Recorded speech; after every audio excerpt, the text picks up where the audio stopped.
Did hell just freeze over? I know I announced it the other day, but like this is a rare occurrence, man. We got a interview by Kendrick today, brought to you by Apple Music, and I'm gonna react to it here. And gang, this is an honest reaction. Okay, this is an honest reaction. I have not watched this at all yet, and I did that purposely just so I could stream this. You know what I'm saying? And I've watched Kendrick interviews, but this is the first time in years I'm going through an interview with Kendrick. Okay, so y'all know I'm gonna give my commentary. You know I'm gonna have to stop the video every now and then just so I won't get. I mean, the copyright is gonna hit anyway. You know what I'm saying? But they don't need to strike me, so I need to make sure that I'm doing commentary throughout this video. Okay. So you guys please just bear with me. You feel me? I know it's some excitement. It's some excitement brewing.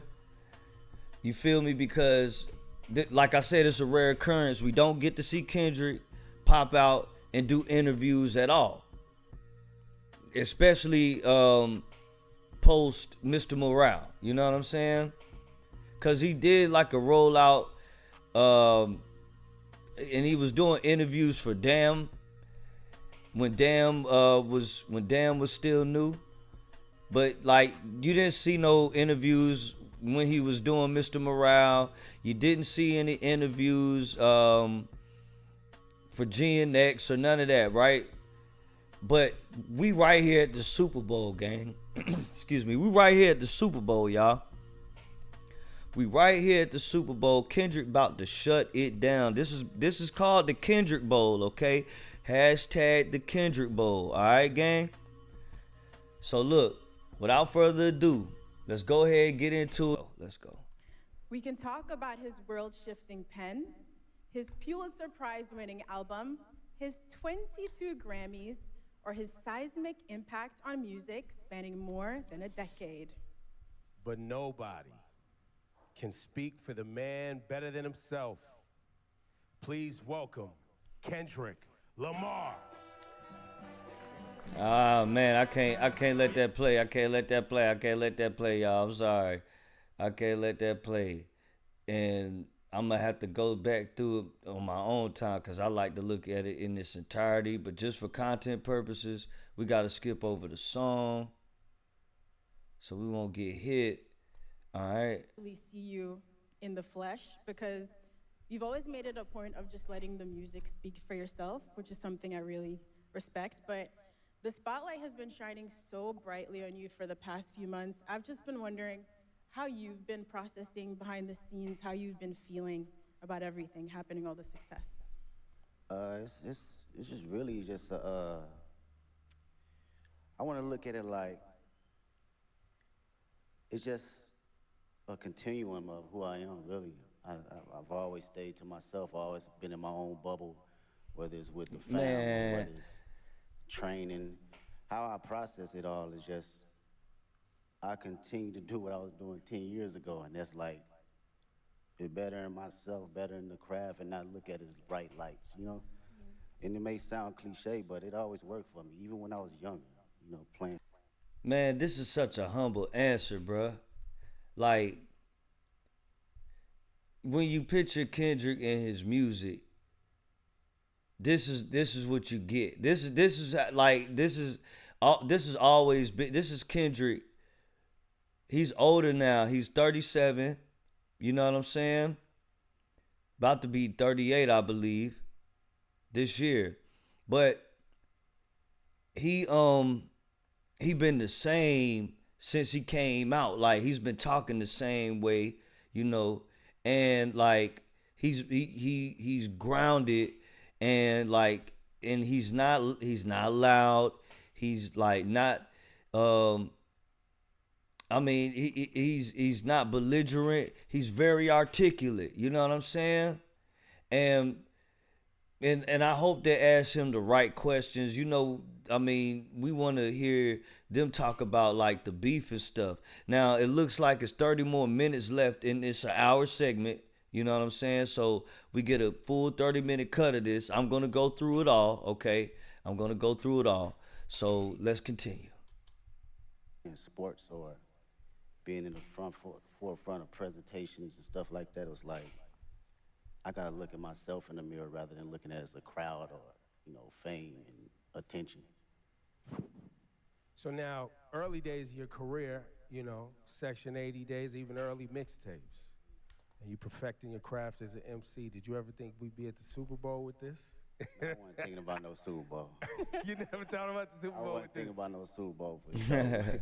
We was thinking about the best verse and how we gonna split this $5 at Church's Chicken or something like that. It wasn't no Super Bowl. Going to the studio and getting a meal. But I think, well, what I know is the passion I have now is still the passion I had then. And I think that carried on to the Super Bowl. So it was all about being present. As long as I was present in the studio and present in whatever that line was or whatever that mistake was, rapping or doing hooks or choruses or whatnot, I was present in that moment. I felt that passion. I think being present and not actually foreseeing everything kept me in a grounded state of mind in order to be at, big stages like this. I think we felt that presence and that focus in your work for the past 15 years. Like Ebro said, going all the way back to projects like Overly Dedicated. And so seeing you perform with Dr. Dre at the Overly halftime show 3 Dedicated. years ago, we already felt like that was the my most hip-hop. God, bro, hold up, bro. Overly Dedicated, man. Yo, Kendrick been like I ain't like, bro. This is just me talking because I'm passionate about music and like, you know what I'm saying. Just going back through that catalog, back that far, man, like that Overly Dedicated period, the Kendrick Lamar EP period, like that was Kendrick, like just getting right there in his bag, like in 2010, 2011, he right there getting in his bag. You know what I'm saying? Man, let's continue though, man. Show ever. And now for you to come back and be the first solo hip-hop artist to headline, how does it feel being the artist to hit that milestone? And, just your thoughts on what that means about hip-hop's progression and impact over the years. But that shit, it made me think about like the grind of it. You know what I mean? A lot of people don't see like the story before the glory, man. And that shit's like shuffling out your mixtapes and, going to neighborhoods and parties and performing there, hole in the wall spots. It reminds me of the essence and the core response of rap and hip hop and how far it can go. So for me, that should mean everything because it puts the culture on the forefront where it needs to be and not minimized to just a catchy song or verse. This is a true art form. So to represent it on this type of stage is like everything that I've worked for and everything that I believe in as far as the culture. Like, I live and die by it. This shit done changed my whole family life, so I don't take it for granted. Yo, you gotta think about it, bro. Like, he's the first hip-hop solo act to perform at the Super Bowl, bruh. Even though he'll have SZA there, Kendrick has got they extended Kendrick's set time, bro. They extended Kendrick's set time, gang. So we getting the show, bro. And I hope we get back, bro. Like them halftime shows used to be 30 minutes to an hour back when I was a kid, gang. Now the way this nigga think, right? Cause he likes throwing little Easter eggs of nostalgia up in there, man. I hope he goes back to the old traditional 30, 45 minutes to an hour long set on at the most 45 minutes. 30 minutes, 30 minutes, 30 minutes, 30 minutes, 30 minutes. 30 minutes. 30 minutes is enough. And just dwindling it down and thinking about it, 30 minutes is enough for Kendrick and SZA to get their stuff off, especially Kendrick's catalog. He got to go through everything, okay? He got to go through everything, bro.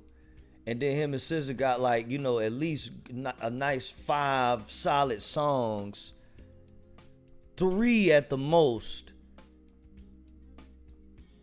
4 maybe. Okay, I will go through that later, gang. Let's just continue, man. I'm just real excited to hear him speak on this on everything right now. Let's go. At all, as far as the art form, you know. It feels like that was a lot what this year was about too, right? Like you, I guess, you know, you took it and put it on your back, and you felt like a line needed to be drawn, right? Was that, you know, was that your intent when you rolled out this year? Was like, yo, I'm drawing a line. Like, this is what it is. My intent was to always keep, I think from day one, was to always keep the nature of it as a sport. You know, I don't care how motherfuckers look at it as far as like, as a collaborative effort. You know, that's cool too, but I love when artists grit their teeth. Like, I still watch battle raps. I still watch Smack URL from Murder Mook to Lux to Tay-Rock, you know, my bro Daylight. This has always been the core definition of who I am, and it's been that way since day one. So I don't think it was a thing for this year. It was always just a continuum. And I'm making them expressions because it's like, bro, we've been wanting to hear stuff like this from him for a long time. We want to get into the mind of Kendrick Lamar, bro. We want to see what's going on up there because we see it in the art, bro. We see it in the art. We're seeing it being portrayed in the art so articulate. I'm not even about to make that word up. So meticulously. Okay? Just hearing him say that he still watches battle rap, bro, and that's where he actually started from. And to hear him say, and like to name out, like, you know, Tay-Rock and Daylight, bro, that's a big, like, you know what I'm saying? That's a big old shout out right there, bro. And in a real good look, bro. It's a real good look right now. You see what I'm saying? And how he just said, bro, he always looked at it as a sport. He don't give a fuck about how motherfuckers look at it, man. That's how you supposed to be, bro. That's how niggas was back then when I was coming up, gang. See, I'm 37. I'm 37, right? So my years of hip hop were like golden years into the new millennium with the early 2000s shit. From up north to down south and out west, you know what I'm saying? All the way up until now. So you know what I'm saying? I know what I'm talking about. I've seen those, like, bro, you had, okay, DMX was like that. Competitive now. Talk about the competitive nature. DMX like that. Jay-Z was like that. 50 Cent was like that. Who else? Eminem was like that. Bro, I'm talking like, bro, now it's like, I mean, bro, buddy, kind of like the NBA right now. Kendrick's like, nah, fuck all that. Because Kendrick is molded from the Kobe stock, bro. He molded from the Mamba stock now. He molded from the Mamba stock now. Kobe was the same way. Man, fuck all that friendly shit, bro. It's time to, it's like, when we on that court, bro, we ain't friends. And most likely off the court, he wasn't friends with niggas neither, because Kobe was not playing with, he wasn't playing around with niggas, bro. Like, bro, don't be playing with my time. Kendrick is on that type of time, bro. You don't see him hanging out with nobody. You don't see him outside like that.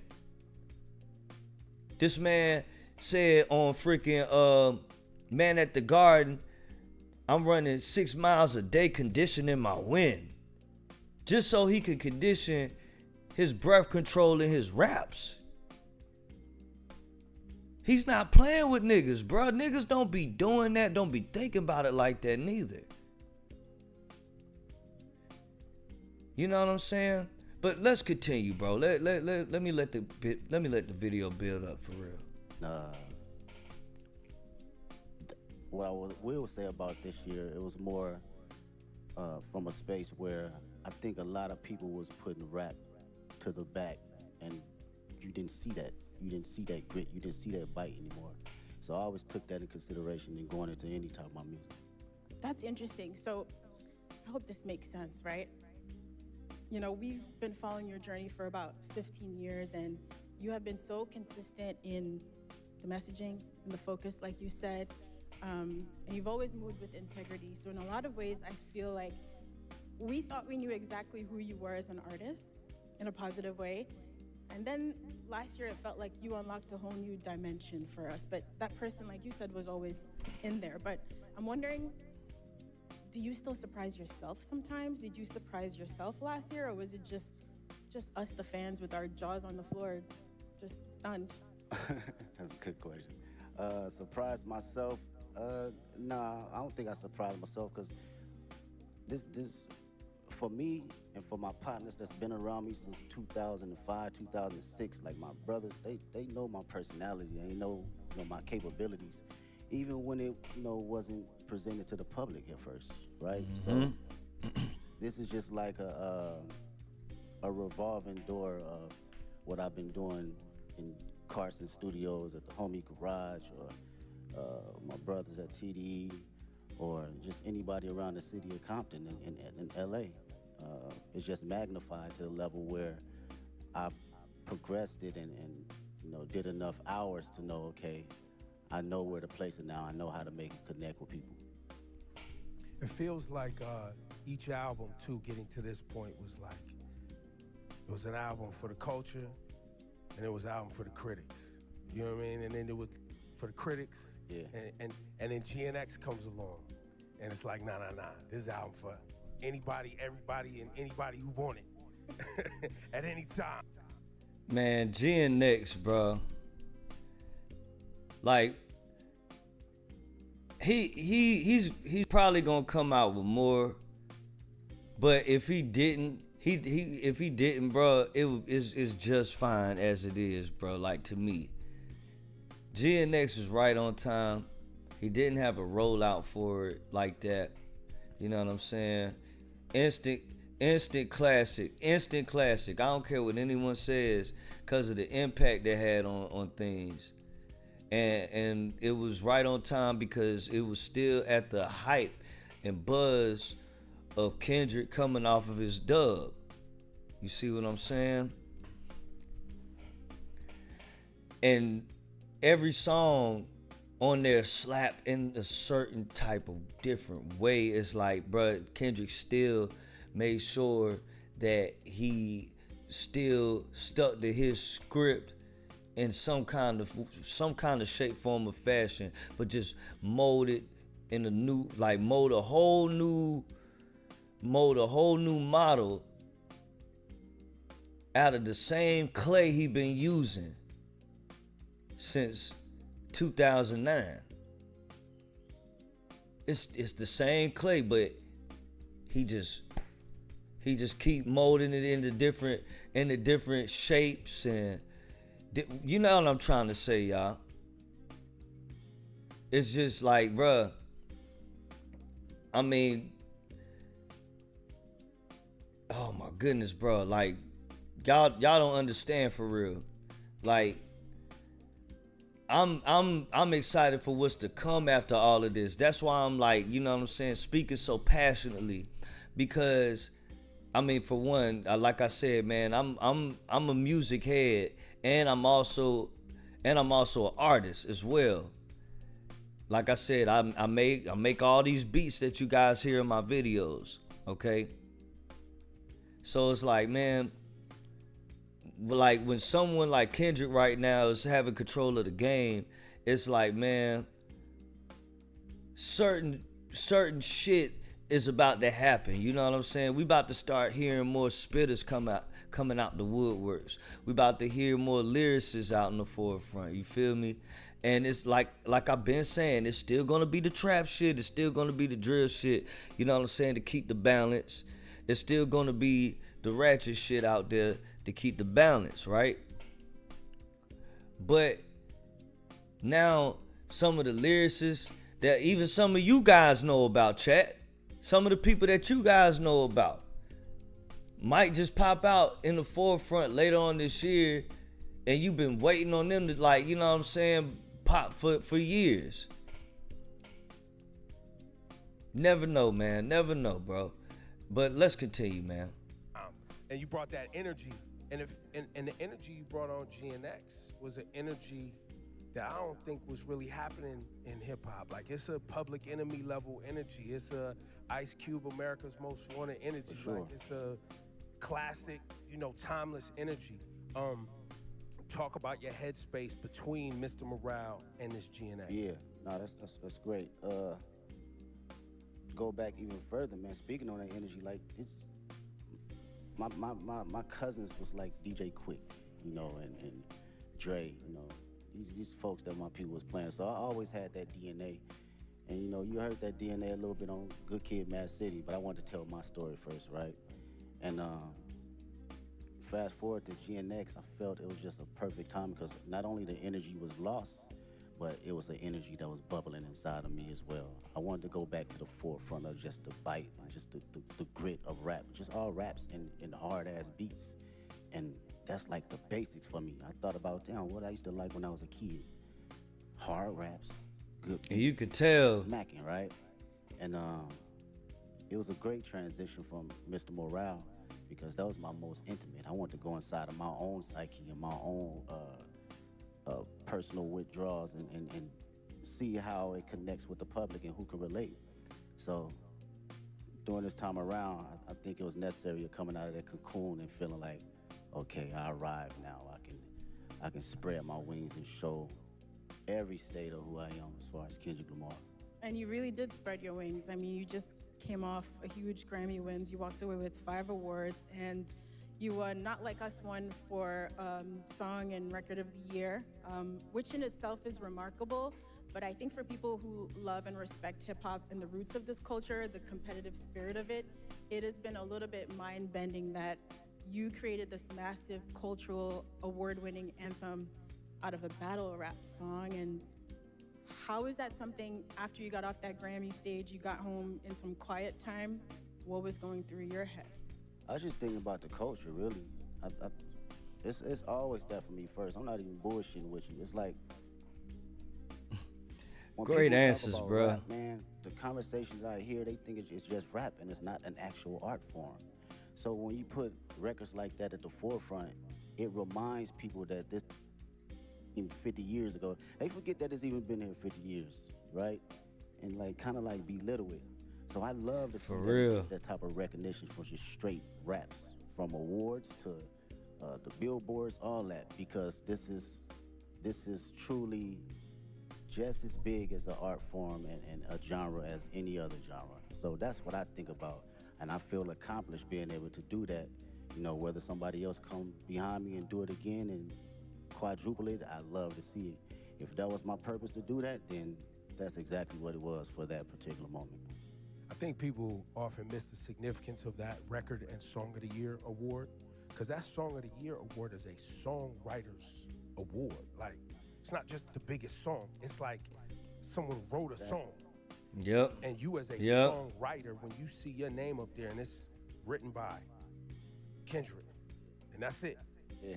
That's powerful. And I think to what you're saying, I think there's a lot of people who have become fans of hip hop, and they, you know, you like the songs you hear and know, but you're not actually tapped into the work that it takes for you to generate the output, the art. Exactly, man. As a writer, you know, and that's what I can appreciate the most. And knowing how much time I dedicated over the years in just trial and error, writing the most terrible shit to some of the greatest shit. You know, we all do it, from writer's block to figuring out how to find inspiration from the most non-popular aspects around me. So it's like, knowing that trial and knowing what I put in as far as my thinking process and what it takes to get there, I do not look at it as a small like endeavor because it's a hit record. No, it's actually some writing in that shit. You know, whether it connect with you on a spiritual level, whether it connect with you on a comedic level, whether it connect with you just on a personal dynamic. It's listen, gang. Now, like, as a songwriter, as a person who has written plenty of songs, that is not an easy feat, okay? For one. Now, Kendrick's pen, like, I can't, I'm trying to go through the slideshow in my head to see, like, you know, whose pen is actually matching Kendrick's right now. And like, even in the last 5 or so years, who can you say is matching Kendrick's pen right now? Cause like we're not just talking about bops, we're talking about just purely lyrics, bruh. And also difficult, like, level of difficulty in the lyrics. You see what I'm saying? Kendrick takes all that into account, right? Cause he just don't come into a verse thinking I'm gonna have just one cadence the whole fucking verse. No, he switches it up like 5 or 6 times in a verse, bruh. Sometimes. He did it in Whacked Out Murals. Now, him winning Songwriter of the Year, Song of the Year, excuse me, for Not Like Us.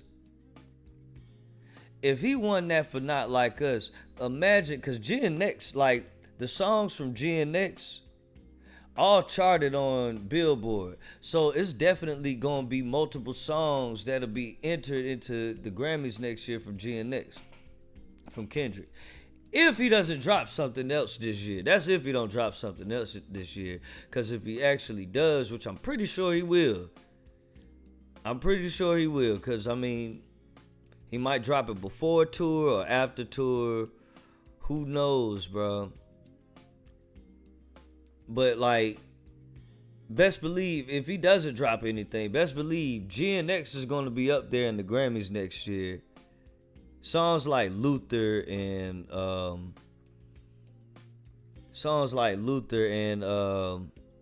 TV Off. Probably Hey Now, if he decides to throw that in, like, what, you know what I'm saying? Squabble Up. Squabble Up. TV Off. Luther. You know what I'm saying? Those are the 3 mega hits on GNX. The 3 mega hits. Now, I'm not just saying those are the 3, like, only good songs on there. All the songs are good on there to me. But those are the 3 mega hits on GNX. So all I'm saying is he could probably easily get it again next year, depending on what it looking like. You know what I'm saying? Depending on what the climate is looking like. I mean, and it doesn't always go to a rap song, that particular category. You know what I mean? So, like, I'm just trying to say that Kendrick might be able to get another Grammy or Grammys in other categories with those songs from GNX. But let's continue, man. Still from a writer's point of view. Yeah, you are an incredible writer. There are songs on GNX like Reincarnated. Yep. I didn't know what to do with that song for the first few times I heard of it, just trying to figure out where you possibly came up with the inspiration for a record like that. Like, man, shout out to Nadeska. Songs, are you going through multiple versions until the right thing comes to you? It's hard to fathom, I guess is what I'm saying. Yeah, well, records like that.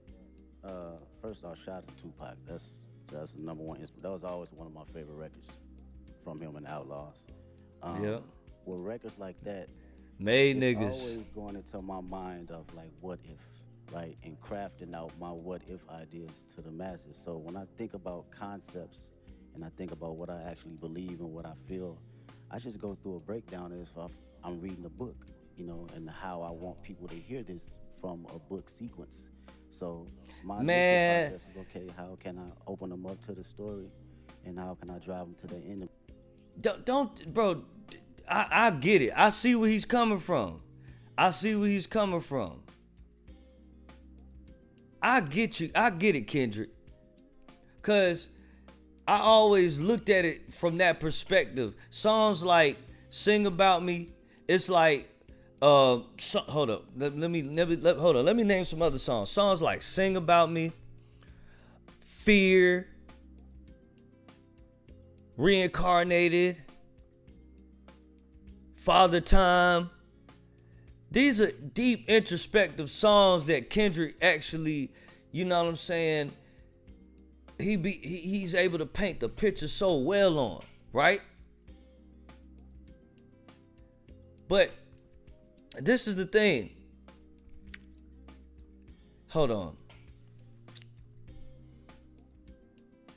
The storytelling is one of Kendrick's like best weapons in his arsenal.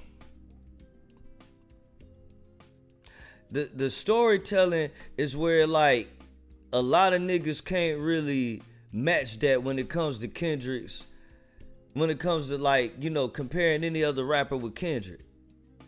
Not even J. Cole is able to do shit like that, cause J. Cole, right, like he ain't really been through nothing like that. I'm not saying that that's the case.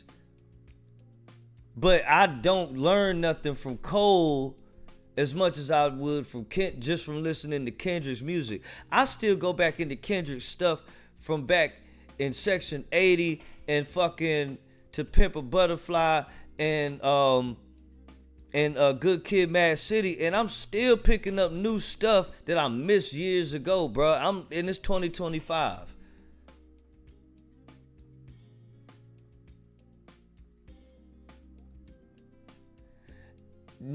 That's what I was saying earlier when I'm like, bro, who's matching this man's pen?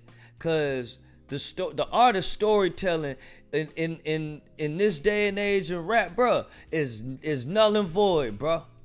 Null and void. You don't see anybody really, bro. I hear a storytelling track from like Yay or Nay. I'm not don't quote me on that. I'm just saying Yay or Nay as like, you know, just examples. But I'll hear like a storytelling track every now and then from Yay or Nay. But Kendrick do like 2 or 3 storytelling track songs on each album that he drops, bro.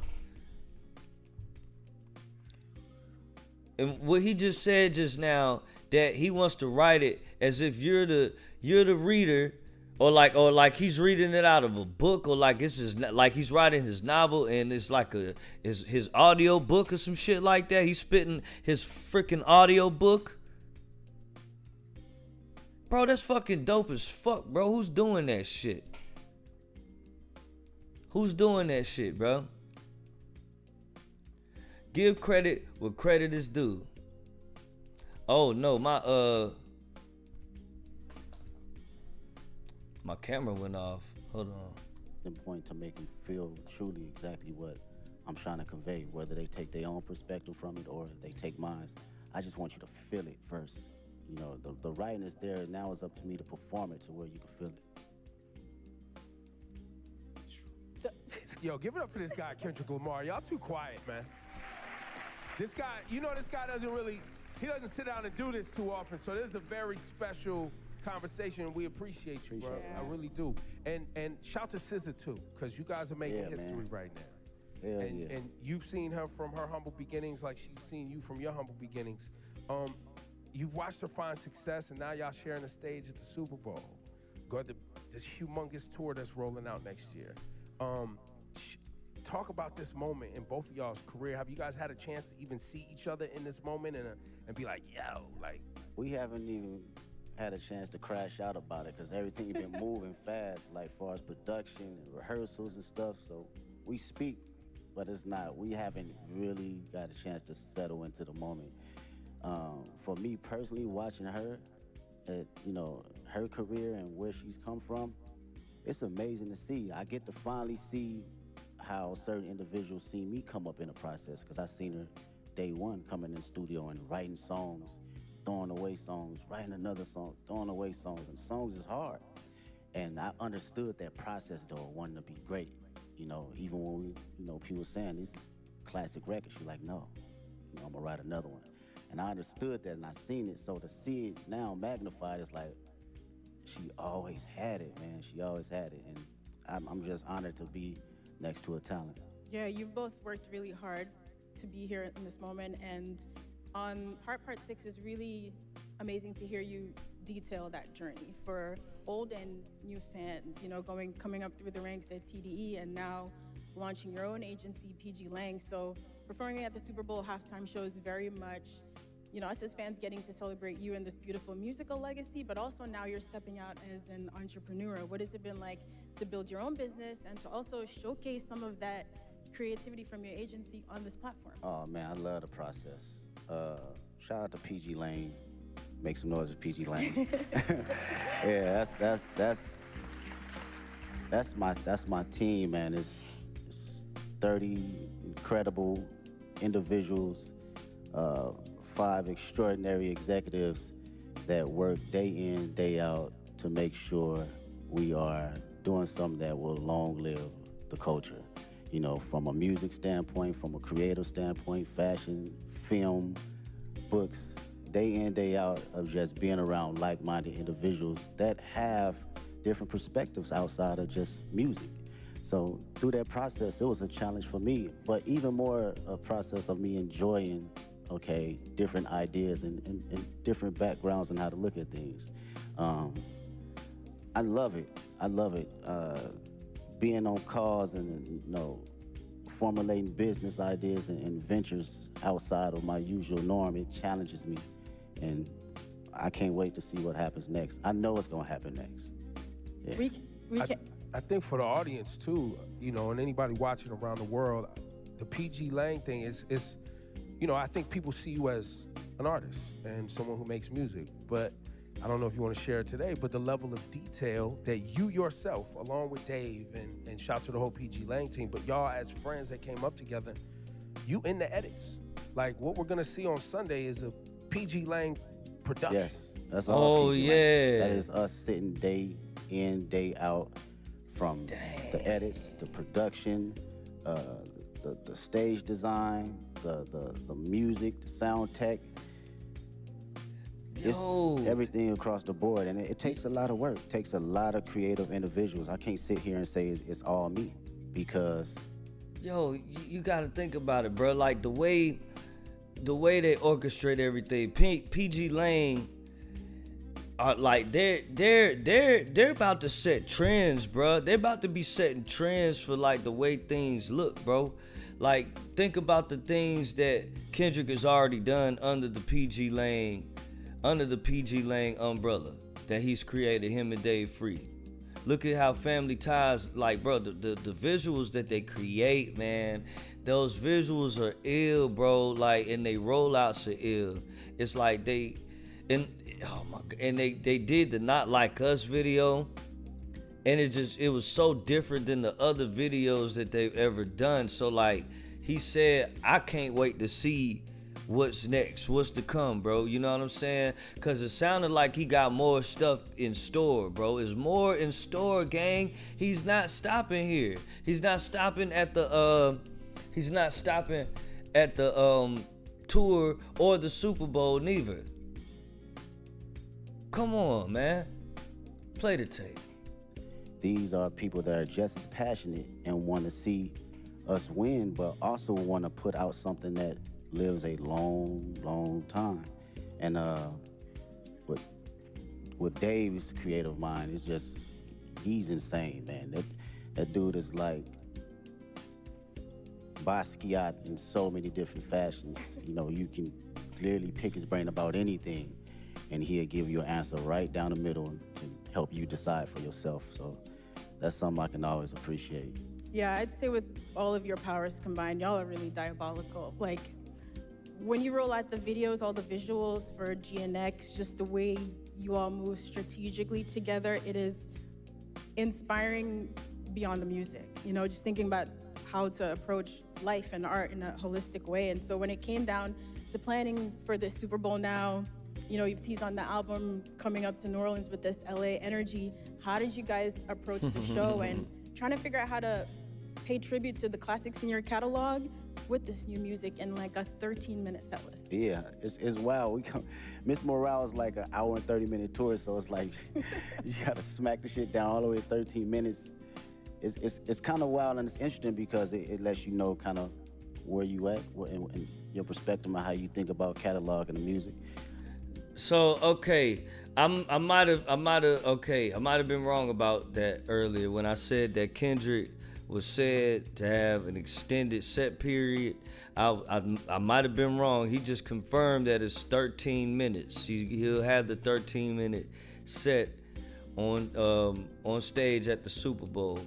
Okay, and that information, I did grab that off of Twitter. Thought it was from a credible source because I kept seeing it in rotation. But yeah, that is my fault. But yes, I'm a fact checker, but I should have fact checked that one. Okay, my bad about that, y'all. But let's continue. For me, I love being present. Man. It's my favorite. It's very hard for me to live in the past. Very hard. I respect the past wholeheartedly, but being in the now and being just locked into how I feel and the energy I have now, that's the LA energy for me. That's something that I want to carry over to New Orleans and for the world to see. This is me, this is Kendrick Lamar, 37 years old, and I still feel like I'm elevating. I'm still on the journey though, you know? And I want that energy to, you know, ooze out into the televisions and to the people that's in that building. Well, and on that, you know, the connection between black culture and New Orleans and how important and shaping our ancestors were in this town, music, jazz, all that. You always put our culture and black culture at the forefront of your brand, your music. Same thing in LA. A lot of our family members moved out to California from the South for new opportunities. Man, what? There's a big connection between LA and the South. So when you say you walked in to New Orleans with that LA etiquette and all of that, I don't know if people really grasp that, but you got to be feeling that energy. That's a bar. Like when you are out ready on Sunday to do your thing. That's a That's bar. a bar. It's crazy, bro. Out of all my friends, LA, us growing up, all our grandparents either from Louisiana, Texas, Chicago, like, period. So our dialect and how we talk, it gauges from like the South and like the Bay Area. So like going to the store, we say I'm finna go to the store. Like that's some South shit, you know what I'm saying? That's not no LA, right? So that energy right there and you know, making that correlation, it means a lot to me for people to understand that. And the culture and just being black, I can't help that, man. It's just not something that I think about or even try to like go, I'm black. Shit, it's just go. It's on you. It's not on you. Yeah, it's gonna come out every time. I can't sugarcoat it. You know, I can't downplay it. I'm at a point in my life I can't necessarily fake the funk for nothing. And I've always had an essence of that, but you know, you have kids and shit. That shit's like, I have to be who I am, authentic. And if, you know, Yo, my bad. That was hilarious the way he said that. When you had kids and shit, it's like when he said that, you could see that he saw his kids like right there in his mind, bro. He was just like, damn, man, like you know what I'm saying? He said it like them damn kids, like the badass kid. It was just funny, bro, the way he said it, man. My bad. Oh man. Whew. Let me get myself together. All right, bet. Let's continue. Play the tape. the world can't accept that, then so be it. But who rocking with it, I'm gonna put it all the way out there, you know, whether it's in private or whether it's on the main stage. Yeah, I don't think a lot of people and a lot of artists stand in themselves as authentically as you have. And I think one of the questions we've all been wrestling with over the past few months, watching you and the way you've moved, is really what is the role of an artist? And I think lots of people have very different definitions, but young Kendrick, again, back to overly dedicated and Section 80 mixtape Kendrick, and GNX Kendrick, Super Bowl, Grammys Kendrick, has your idea of what the role of an artist is, you as an artist, has that ever changed? I don't think I knew exactly what my role was early on. I had maybe clues of it, but now today I can truly say it's to express myself and express things that people can necessarily say on the daily and for them to actually relate to. And come from the most vulnerable place where people can actually feel it. I think that is, for me, that's the role for me as an artist. I don't give a fuck what place it comes from. I could be the most angry person on the record. You gon' feel that shit that day if you woke up and you felt that. You wanna smile, you gon' feel it, because I'm gonna make sure I'm present that particular time in the studio, in the booth, that I feel happy and I feel Great answer. Energized, and I feel, Great answers. you know, if I feel frustrated, you gon' feel it. And to carry that as an inspiration for people that's listening that may not have a voice, that, you know, I've grew up with cats, still to this day can't have a conversation. The most meanest, you know, aggressive individuals, but they can't even look you in the eye and express themselves the way they want to. So they resort to other things. And when I think about that, and I know that I have the tools necessary to communicate myself properly and effectively, I gotta do it for them. I gotta make records like Reincarnated. I gotta make records like Man in the Garden. I have to, because they feel that way, but they cannot project it. And when they hear somebody actually giving them affirmations, it allows them to speak more freely and be open, because again, I come from the same place they come from. Wow, Kendrick, we Great might not answers. see you outside again soon after Super Bowl. I know, of course, you have the GNX tour. Listen, I know you also don't love doing interviews, but we are grateful. We're so grateful for all the music and the moments that you've given us over 15 years. And in the last year, your presence and your focus, it is noted. So thank you. We really appreciate it. Thanks for taking our Thanks for questions. fighting for And hip hop, man. Oh, for sure. Thank you for fighting for hip hop. it is really appreciated. Appreciate y'all. And now, we do have some we have some questions kids that are gonna ask from our questions. kid But report. I got one more thing for you, Kendrick, before we go to our friend here, Hayes Adler. What should people expect to see and understand about Sunday's performance? Storytelling. I think I've always been very I open just said about that. storytelling through all my catalog and my history of music. And I've always had a passion about bringing that on whatever stage I'm on, you know, whether it's a war tour or whether it's 500 people at Key Club. I've always had a form of that. So I like to always carry on that sense of, you know, make people listen, but also see and think a little. I think this is going to be one of those performances where people are going to be digging up Easter eggs for I mean, years, that's the Kendrick years thing. to come. You know? Yep. right? Even when it's not an Easter egg, people gonna make one up, right, Ken? I'm one of them. I'm one of them. This is I'm Hayes ready. Adler. He's got a question for you, What's up, Kendrick. man? Hi, Kendrick. What's going on? How do you prepare for such a big performance? Do you have a favorite way to stay healthy and active? Yeah, I do some laps, whether it's some sprints. If we talking about, let's go from, okay, on a physical level, I'll give you that.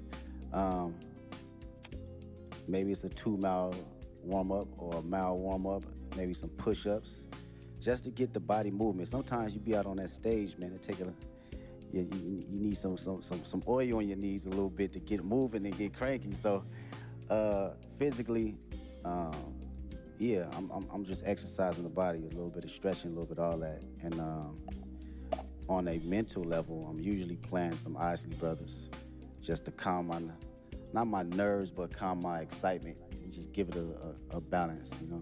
So that's my prep right before I go out. Thank you, Hayes. Thank you so much. And now Alvin Williams.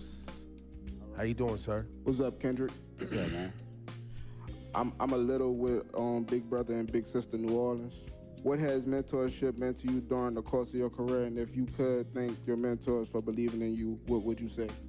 Oh man, mentorship has been everything. Um, to be around individuals that experience every little thing that you think that you're the first person to go through it with it's a difficult task when you're a young individual because you like shit, you don't know what you're talking about. But as you progress and you be like, damn, he or she was right, you begin to understand life a little bit better and not be so judgmental to people that been here before you, right? Um, the greatest thing I would say mentors, a couple mentors that given me was like affirmation and to always give myself space to believe in who I am, even when I wasn't feeling it, right? You can accomplish so many small things or big things, and you still can fall in the slump where you doubt yourself. And even though these mentors haven't seen the spaces and been in the places I've been in, it was always time to allow me to share exactly who I am or how they see me and what I'm capable to give to the world. And I think that goes a long way, from people in the highest places and the lowest places. We all need them. Man, shout out to Kendrick, man. Man, these are some great questions and some great answers. I'm gonna end it right here though, because I mean it's only 4 more minutes, and I want to give y'all a chance to look at it at this whole thing in its entirety. I stopped it right there because I felt like that was the best cue to like try to end the video, or to at least end the reaction. Not even to end the reaction, because I still got to give you guys my feedback, but you know what I mean. Great interview, man. Shout out to Ebro and the Deska, man, for the great questions. Ebro always he always asks good questions and always makes every artist that he interviews feels comfortable. So does Nadeska. I remember her from Everyday Struggle.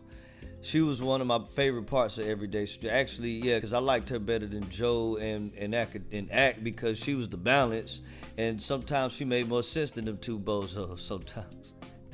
Okay, now I rocks with Joe. Academics is weird though, but I'm just saying, like, as far as the interview goes, the interview went though, man. That was just a great rollout for what's to come on Sunday. He didn't give us too much. And Kendrick, man, he's so like good with words that like he didn't give out too much of anything, even when he was answering questions. You know what I'm saying? He still kept us in that realm of mystery that he always seems to dwell in. You know what I'm saying? He's always got that mystique about him, and he's kept it still in this even in this interview. You heard Nadeska say it, we don't know the next time we'll get you, so we're gonna have to, you know what I'm saying? They had to get themselves together and prepared. That's why, like, you know what I'm saying? Oh man, that's why the interview turned out so great, man. It didn't fall by the waistline. But man, look, Sunday Super Bowl, I'm gonna do a reaction to the halftime show whenever they drop it on YouTube. You know what I'm saying? So pull up here. You guys, if y'all enjoyed the content, please hit the subscribe button. Please. I'm only at 18 subs. You know what I'm saying? And looking to grow more, because I'm still going to be dropping more content. You feel me? But man, hit the like button on the way up out of here, man. Love y'all. I'ma see y'all on the next one, man. Salute. And K-Dot, man, Nip would definitely be proud of you right now, bro. Nip is looking down on you right now, gang. He's looking down at you right now, gang, saluting with that grin he always has, bro. You already know what time it is, man. We out this thing, gang.